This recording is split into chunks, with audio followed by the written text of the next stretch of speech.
Nay logoफोर गोबावजों दिनैसो साम' खननो ओंखारफिनबाय बेबो नानि बिखुनजो जानायनावसो आलासि जाफैनायाव नानि उन्दै जोंनि नानिनि बिनानाव बेयो बिखुनजोनि बिनानाव आलासि जाफैनायावसो ओरै दुगैलादों ओरै खनदों बाल्थिं लानानै लोगोफोर मोनजेनबाय लोगोफोर मोनजेनबाय नै साम'आ खनग्रानि दै लोगोफोर नै दैया नायनानैबा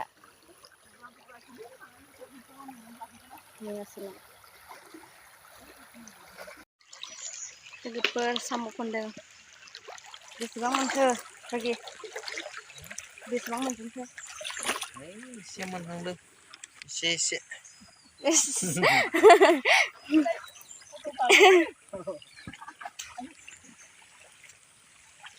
गोबावसोमोन साम' खननाया लोगोफोर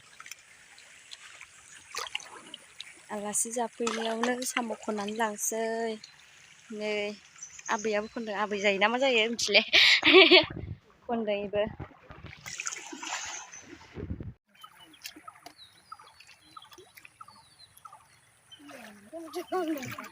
ना मोनदों ना मोनाखै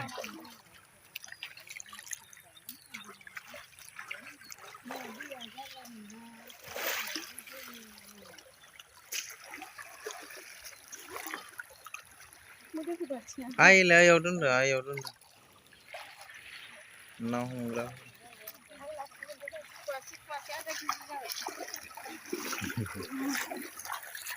साम' हमदों लोगोफोर साम'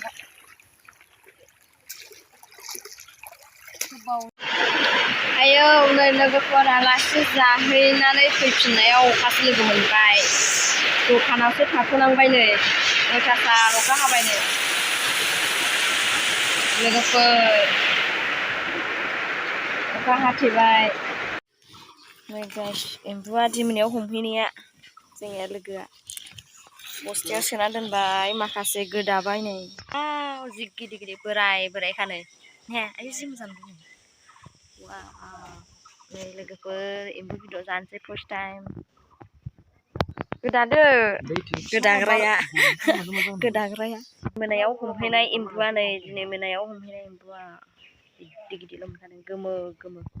नै लोगोफोर जोङो एम्बुखौ गोदाबाय फुखांबाय एम्बु फुग्रायाबो आंसो बिथाङा गोदाग्राल' रोङा जेबो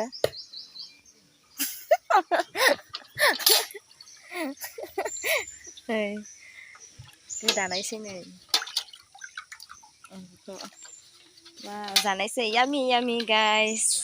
एम्बु फार्स्ट टाइम बे बोसोराव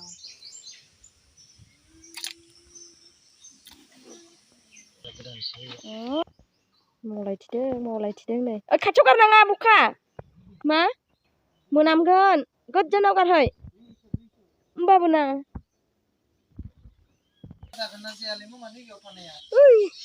गारहैजोबगोन एम्बुखौनो गारहैजोब्बायसो दां हनै सासेया